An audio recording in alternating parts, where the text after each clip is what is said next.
بعد إجراء الفحوصات المخبرية الطويلة، توصلت دراسة لرئيس مركز السموم بمستشفى الملك فيصل التخصصي بالرياض الدكتور محمد الطفيل إلى أن الاستخدام المتزايد والمتكرر للنبتة العطرية المعروفة بالحبق، والتي عادة ما تستخدم مع الشاي، قد تؤدي للإصابة بمرض السرطان.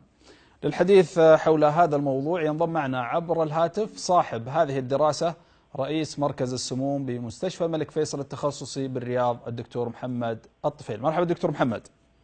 اهلا وسهلا، الله يحييك. بداية دكتور محمد، يعني بناء على ماذا تحذر من نبتة الحبق؟ اول شيء احنا سوينا دراسه على نبته الحبق، وجدناها ان الماده الفعاله التي يحتويها الحبق عباره عن ماده البيوليجون.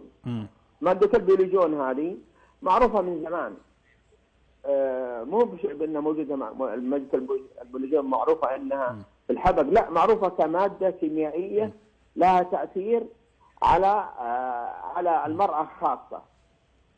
المرأة خاصة انها اول شيء انها منشطة للرحم، قد تسبب نزيف من الرحم، قد تسبب اسقاط الجنين.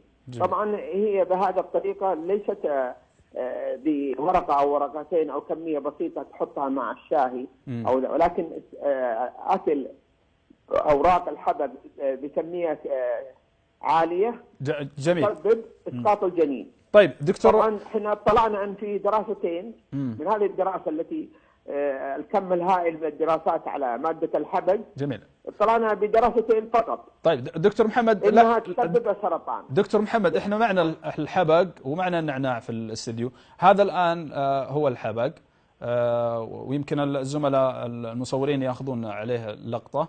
لو تكمل وتشرح لنا لماذا ارتبط الحبق بالسرطان وفقا للدراسه. لا، هو ارتبط الحبق 100%. تاثيره اول شيء على الكبد، له تاثير ضار على الكبد. ثاني شيء تاثيره على احتوائه على ماده البيوليجون التي لها تاثير على تنشيط الرحم واسقاط الجنين، وقد تسبب نزيف عند المراه. هذا هو الحبق، ونعم ورقته طويله يحتوي على ماده البيوليجون.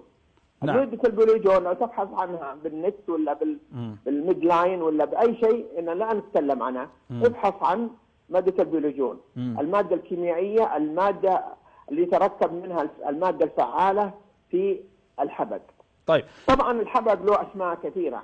صحيح. طبعا قد يطلق عليه نعناع حساوي، قد يطلق عليه نعناع المدينة، قد يطلق عليه اسماء كثير، ولكن المشهور هو الحبق. طيب حتى ولكن احنا ما لنا دخل، احنا طيب ممتاز. بالماده الفعاله هذه، ممتاز. الورقه الطويله وماده والمكون الفعال التي توجد بجهاز الجهاز الكروماتوغرافي. جهاز الجهاز الكروماتوغرافي من الاجهزه المعروفه والحديثه. والاجهزه الحديثه انه يحتوي الحبق على ماده البيوليجون. طيب هذا اللي انت الان دكتور محمد امام الشاشه، هذا هو هذا الآن اللي نعرضه الآن على الشاشة، اللي ريشته طويلة ويكون أطرافه مدببة. هذا الذي تقصده في الدراسة هو الحبق؟ نعم، هذا هو. نعم، هذا المقصود في الدراسة. إيه، ولو تشوفوا ورقته نهايتها زي المنشارية، يعني نعم. زي طويلة المنشارية. النعناع يختلف عنه. طيب النعناع هذا هو اللي نقصد. النعناع هذا الورقة قصير، هذا الحبق. إيه، هذا النعناع يطلق عليه نعناع، يطلق عليه نعناع مغربي. هذا النعناع يحتوي، سبحان الله، شوف المادة الفعالة في النعناع تحتوي على المنثول.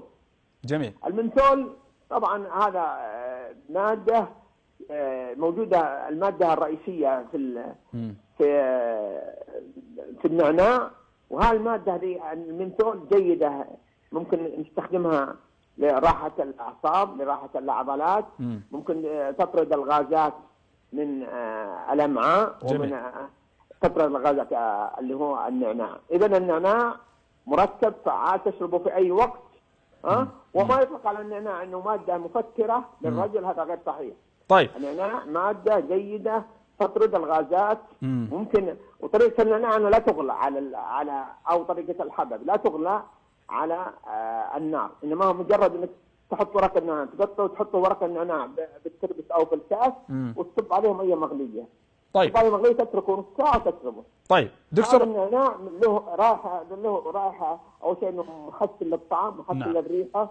قد ممكن نقدر ناكله بعد ريحة الفم بعد أكل الثوم أو شيء. نعم. بهذا الشيء فالنعناع سواء أخذت منه كاس أو كاسين أو ثلاثة فهو مادة جيدة.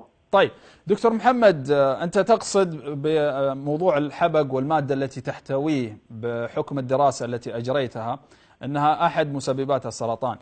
الاستخدام الكثير منه، ماذا نقصد بالاستخدام الكثير؟ هل من يشربه بشكل يومي؟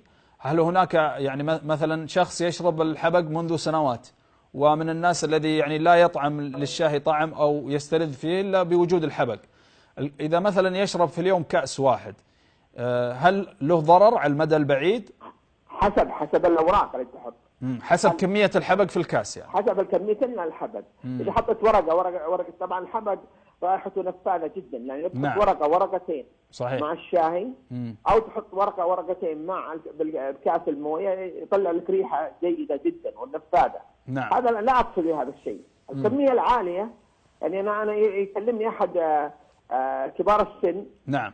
من أهل الجنوب، يقول إحنا عندنا المرأة إذا أرادت أن تسقط الجنين دخلت على تكثر من الحبق، تأكل كمية كبيرة من الحبق، وإذا أكلت كمية كبيرة من الحبق تسقط الجنين. إذا الكمية الكبيرة يعني لا ليس لها كمية معينة، كمية كبيرة. طيب إذا الكمية التأثير هي التي لها تأثيرات ضارة. أما الواحد يأخذ ورقة أو ورقتين كمية بسيطة فليس لها تأثير. طيب إذا هو خطير على الحوامل تحديدا، من هي حامل تبتعد كليا عن الحبق. صحيح. أو امرأة عندها نزيف، أو من لديها نزيف، لأنه هو منشط للرحم عموما. مضبوط. طيب والكمية كبيرة، أما ورقة ورقتين لا تؤثر. أنا لا أتبع أتكلم هذا، ورقة ورقتين ليس له تأثير، إنما هو مجرد طيب. طعم أو ريحة. صحيح. منكهة ليس له تأثير يعني في طيب. حالة التنكيك. دكتور محمد، يعني طريقة الإعداد الحبق أو الشاي بالحبق هل تختلف؟ يعني الخطورة إذا كان مثلا ماء مغلي وأضافه على كوب، أو إذا خلى مثلا الورق الحبق يغلي داخل مثلا براد الشاي؟ إيه طبعا له دور هذا، لأن مادة الحبق ولا مادة النعناع أو بعض المواد الطيارة، لأنها عبارة عن زيوت طيارة، هذه إذا غليت إذا جعلتها تغلي نعم. لفترة طويلة فإنها تتطاير عبر الأبخرة وتروح فائدتها. عشان كذا نقول لك تحط النعناع، حطه في ترمس، صب عليه مية مغلية، ولا تخليه يغلي مع ولا تخليه. حتى الشاي ترى إذا غليت الشاي المعروف الآن الورق الشاي، إذا غليته في كمية الفترة تخرج مادة العفص، مادة التنين، فيصير مسبب للإمساك. أما إذا وضعت الشاي جميل. وصبت على السواء شاي أخضر ولا شاي أسود، طيب صبت على موية مغلية ولم تغليه، فهو تطلع مادة الشاي اللي هي نسبة الكافيين ومادة العفص أو التنين التي موجودة في الشاي الطبيعي ليس لها تأثير. إذا تبغى الشاي كيقابض أو ماسك للإسهال فتغلي الشاي لمدة ربع ساعة زي ما الطرق القديمة اللي كانوا يغلونها على النار الشاي، حتى يسمونه يقولون شاي عاقد. شاي عاقد يعني قعد أكثر من 10 دقائق يغلي.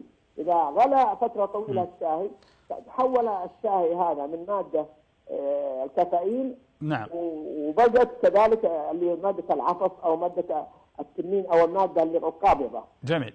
طيب أخيرا دكتور محمد، هناك من المختصين من شكك في هذه الدراسة أو في نتيجة دراستك التي وصلت لها، كيف ترد؟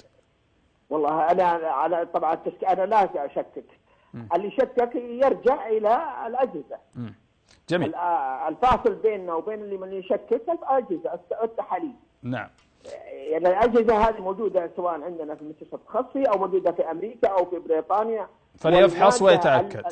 نعم. جميل. فليفحص ويتأكد من شكك في هذا الأمر. وممكن يجي نوريه كيف المادة هذه بعد الفحص وبعد التأكيد. جميل. أنا ما أشكك، هذا الكلام علمي. نعم. وكلام ناتج عن تجارب معملية وليست لها أي رأي إنسان. جميل. رأي الإنسان هذا جميل.